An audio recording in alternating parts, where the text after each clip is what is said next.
Today we're showing you a 2014 John Deere 3038E tractor. It's a four-wheel drive tractor with a John Deere D160 loader. Tractor has just under 300 hours on it. It was a local trade-in. Tractor's clean. 37 horsepower. Has the John Deere style quick attach here for your bucket connection. Does have a little bit of paint coming off the loader arms here. Certainly nothing major, but it is noticeable if you look at the tractor closely. R4 tires are good. Has the hydrostatic transmission.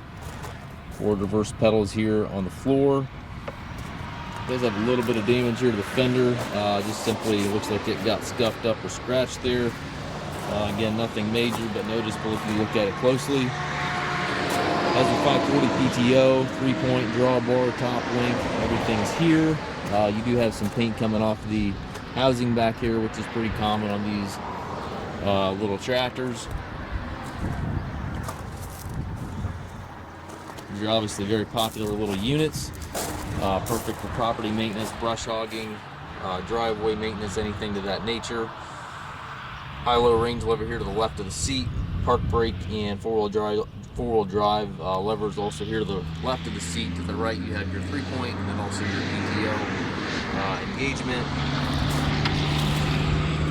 And again, we do take trades. We also offer low-rate financing for qualified customers. If you have any questions regarding this tractor or any of our other used tractors, please contact us at Mast Tractor.